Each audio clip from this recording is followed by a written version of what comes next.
Alrighty guys, how's it going? I feel quite a bit better today. I got to go out plinking with that rifle that I made. Got a little bit of kidney pain going on, drinking some cranberry juice. Hopefully that'll pass. I talked to Joe. This is that experimental 7310. I had that chain. This is the chain I had that chain just a wee bit tight there, and I had several people commenting saying that the reason it cut so fast in that video that it was the chain. Let me tell you, it was not the chain. This is a well-used chain. My fingers skate off it. I mean, I can even sit here and bang my finger on it and nothing happens. I mean, if you hit it real hard, you'd probably wall up yourself, but it's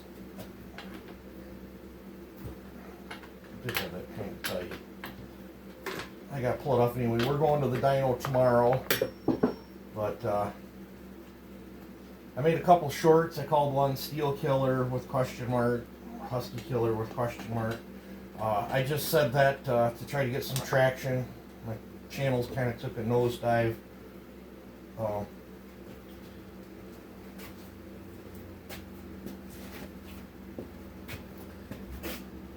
These are the chips.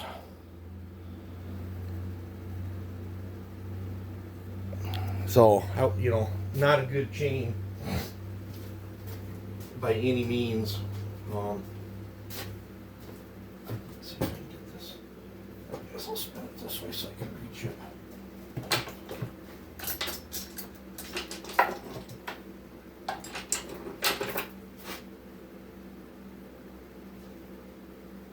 Yeah, I knew I wasn't getting oil. That's why she wasn't oiling. So for not getting oil, and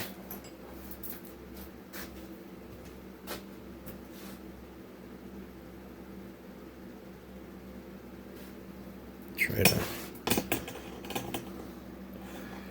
It's not horrible, but like I said, there's nothing. The tip is still sharp and pointy, but the cutting edge on the top is done past its prime. I'm going to throw that in my tub of gas. I'm going to degrease that, and I'm going to degrease my chains.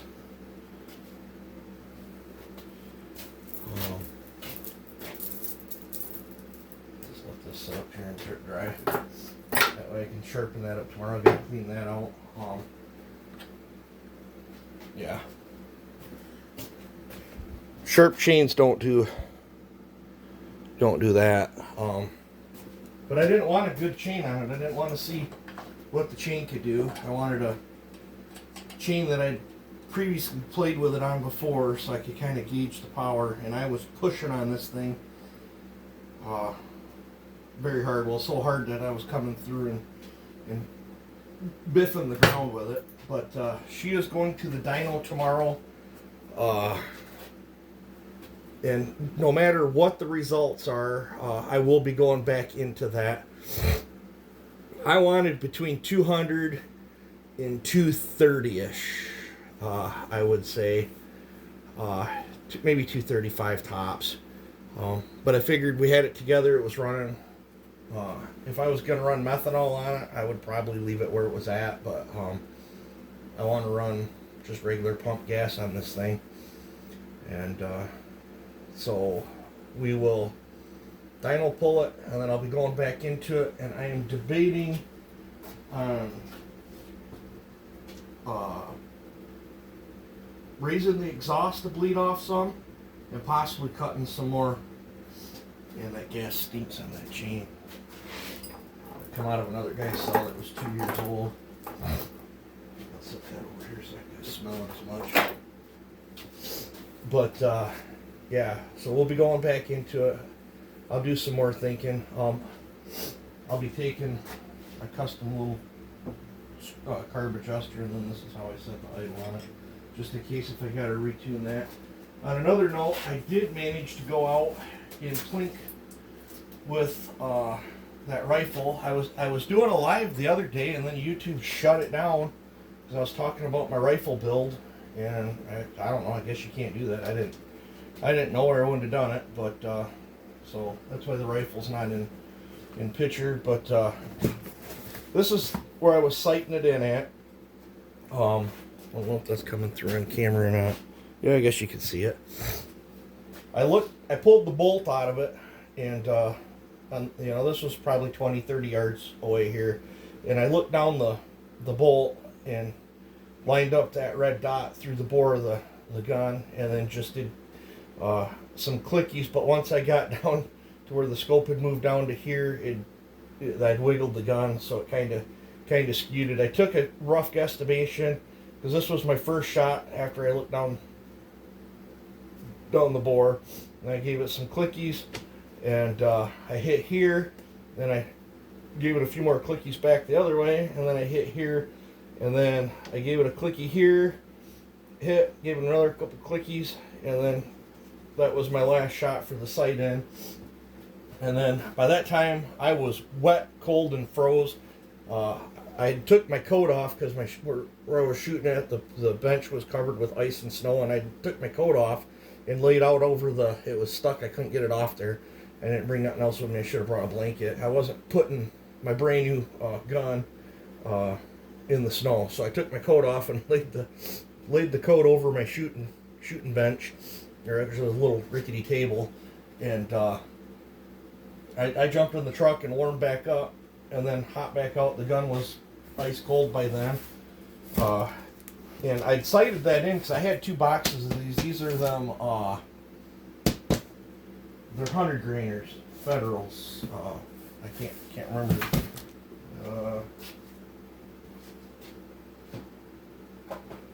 Federal non-typical, 100 grainers. This went out to 50 yards, and put that's 8 shots right in there, and wasn't as good as group as I was hoping. And take in mind, I've had a central retinal vein occlusion, so the vision in my right eye is all screwed up anyway. So for me to get these kind of groups, I was impressed with anyway. After I did that, I was cold again. I warmed back up. The gun sat, and then I put a 3-shot group right here. This was the first one, second one, and third one. So as the barrel was heating back up, it was coming back over. That wasn't too bad. And then I switched to a Federal. All these here were 50-yard shots. I switched to a Federal 95 grain Fusion, and the point of impact was different, but nice group. That was five rounds right in there. I could have readjusted the scope and got that back on center. That was a pretty nice group. I could make them work in it. But then I switched, I didn't touch the scope at all, and I switched to a Super X varmint round that was 80 grain. It had the little pointed tip on it, and that's a 5-shot group right there. And I'm like, I mean, that thing would, a dime would cover it. I don't know if I got a dime. Pretty sure a dime would cover that. All my change fell out of my pocket when I was laying on the couch. But so then I went out to 100 yards, and it was fresh off from this, so the gun only cooled down enough for me to go out to 100 yards. And then this is a little bit bigger circle here. I'd say a nickel would cover that, and I smacked that group there. And by that time, I was ready to go home. I was cold, froze, but super stoked. You know, with screwed up vision and a gun that I built. I will say this though, the lip on the brass is more rounded. In when my clip's in there, I was racking the back super slow, so my round would fall out, or the shell would fall out onto the table, and then I could pick it up, so I wouldn't have to pick it up out of the snow. And if I racked it normal, it would seem to feed just fine, but it's like it would come out, catch the magazine, and knock off. It only did it on the Winchester brass. The Federals all cycled fine as slow as I wanted to.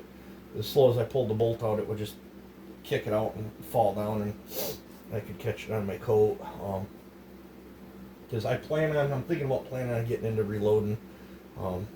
I think with a decent bench that didn't wiggle, and me having warm gear on where I wasn't freezing, I think I could tighten these groups up. I want to get some 65 grain, 60, 65 grain, and 70 grain stuff, and I'm definitely going to be buying more of that Super X from Walmart.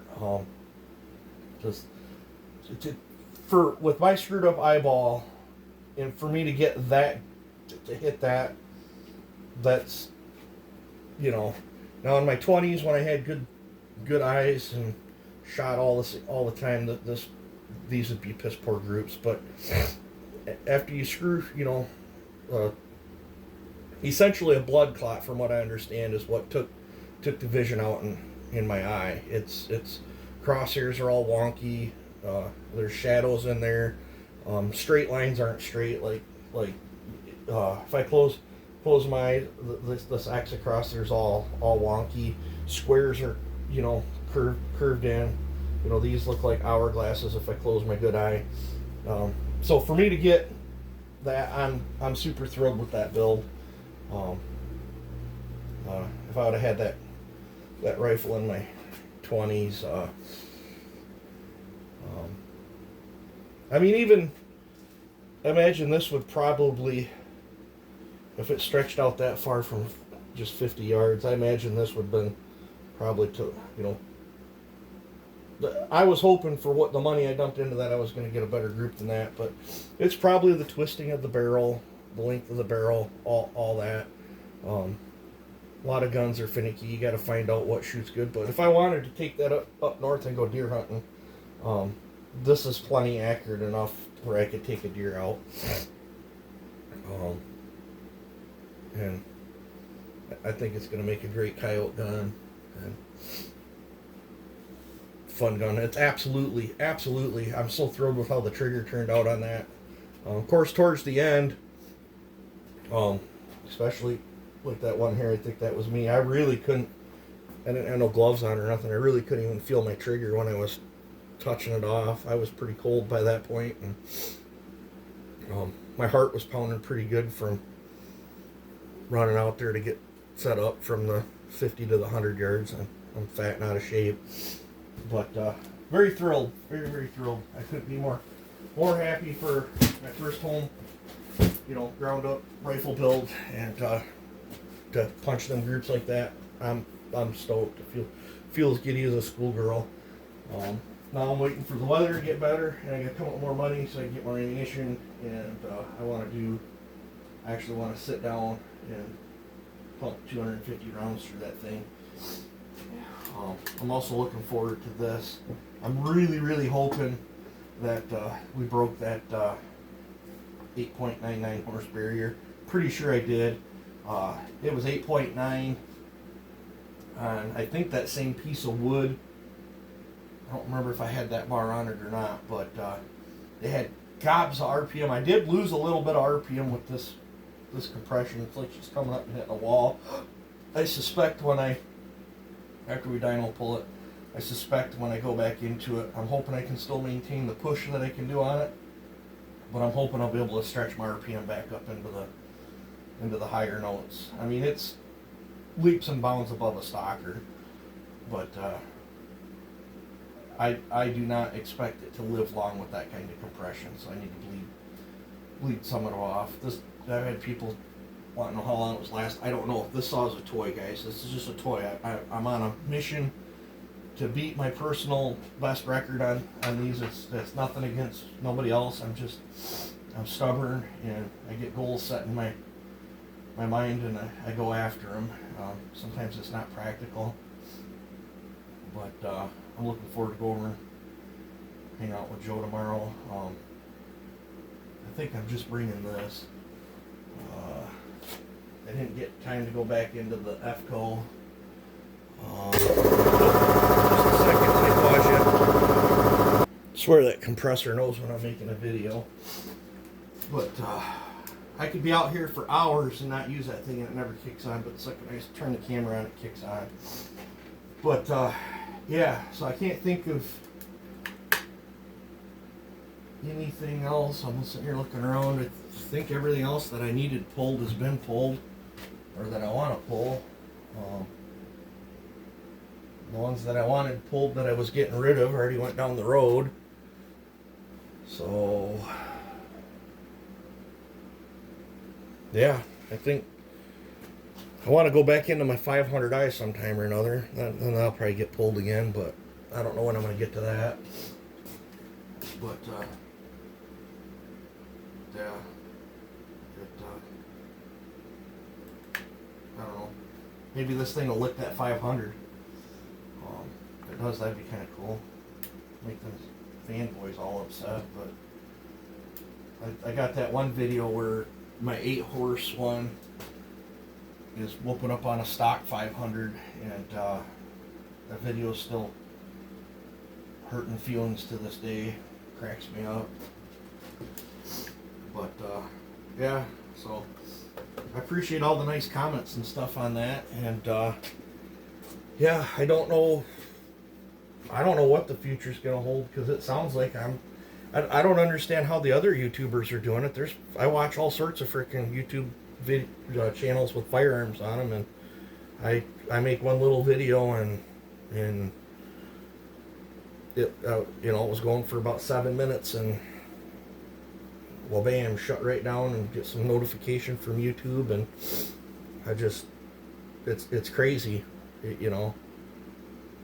All I was doing was talking about my toy. But hopefully this don't get shut down talking about my toy and showing a piece of paper. But yeah, so this goes, if all goes well, all goes to plan, Dad don't have any problems throughout the night or anything, this will be going to Joe's tomorrow, and whenever I get back I will let you guys know if I'm still able to do a live. Maybe I'll go live, I don't know. I might be banned from doing lives now, I don't know. I got some notification from YouTube about that, which I thought was odd. I mean, there's other gun channels that do lives all the time, so you guys got me. I don't know. But, yeah. Looking forward to the dyno pull. So, I'm going to call this a video. You guys take it easy and have a good one.